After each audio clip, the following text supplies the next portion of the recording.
The greatest of all time update எப்போ வரப்போகுது, next update எப்போ வரப்போகுது அப்படின்ற மாதிரி நியூஸ் வந்திருக்கு. இதை பற்றி பார்த்தோம்னா ஆகஸ்ட் 24 அப்டேட்ஸ் சொல்கிறேன் அப்படின்ற மாதிரிலாம் வீடியோஸ் வந்துட்டு இருந்தது சோஷியல் மீடியாஸில். ஆகஸ்ட் 24 அப்படின்னா படமே செப்டம்பர் 5 ரிலீஸ் ஆக போகிறது. அப்படி இருக்கிறப்ப ட்ரெய்லர் அப்டேட்டாக தான் பெரும்பாலும் இருக்கும் அப்படின்னு சொல்லப்படுது. நெக்ஸ்ட் மந்தில் தான் நெக்ஸ்ட் அப்டேட் வரப்போகுது. அது டீசராக இருக்க வாய்ப்பு இருக்குது. டீசரும் ட்ரெய்லரும் இருந்துச்சுன்னா டீசர் வெளியாக வாய்ப்பு இருக்குது. ஜூலை மந்தில் ஆடியோ லான்ச் ஆகஸ்ட் மந்தில் நடக்க போகுது. பெரிய ஆடியோ லான்ச்சாக தான் நடக்கும். இந்த படத்துக்கான எதிர்பார்ப்பு பெரிய எதிர்பார்ப்பாக இருக்குது. வெங்கட் பிரபு டைரக்ஷன் பண்ணுறாரு, யுவன் சங்கர் ராஜா மியூசிக் பண்ணுறாரு. இந்த படத்தை தங்களான ரிலீஸ் டேட் அறிவிப்பு அடுத்த வாரத்துக்குள்ளே வெளியாகும் அப்படின்னு சொல்கிறாங்க.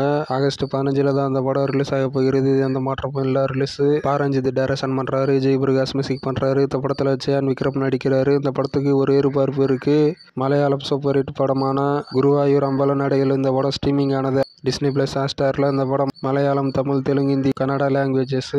காமெடி ஆக்டர் வெங்கல்ராவின் மருத்துவ சிகிச்சைக்காக 2 லட்சம் வழங்கிய நடிகர் சிம்பு கை கால்கள் செயலிழந்து ஆந்திராவில் உள்ள தனது இல்லத்தில் சிகிச்சை பெற்று வரும் வெங்கல்ராவ் வீடியோ வெளியிட்டு உதவி கோரிய நிலையில் சிம்பு நிதி வழங்கியுள்ளார் அப்படின்ற மாதிரி நியூஸ் வந்துட்டு இருந்தது. கேபிஐ பாலா 1 லட்சம் கொடுத்துருக்காராம், ஐஸ்வர்யா ராஜேஷ் 25,000 கொடுத்துருக்காங்க அப்படின்ற மாதிரி நியூஸ் வந்துட்டு இருந்தது. விஜய் சேதுபதியுடைய மகாராஜா படம் 12 நாட்களுக்கான வேர்ல்டு வைடு டோட்டல் கலெக்ஷனை பார்க்கலாம். தமிழ்நாட்டில் 42 கோடி, ஆந்திரா மற்றும் தெலுங்கானால 12.5 கோடி, ரெஸ்ட் ஆஃப் இந்தியாவில் 12 கோடி, ஓவர்சீஸில் 23.5 கோடி. வேர்ல்டு வைடு கிராஸ் கலெக்ஷன் 12 நாளில் 90 கோடி. இந்த படம் 100 கோடி வசூல் பண்ணும் அப்படின்னு எதிர்பார்க்கப்படுகிறது.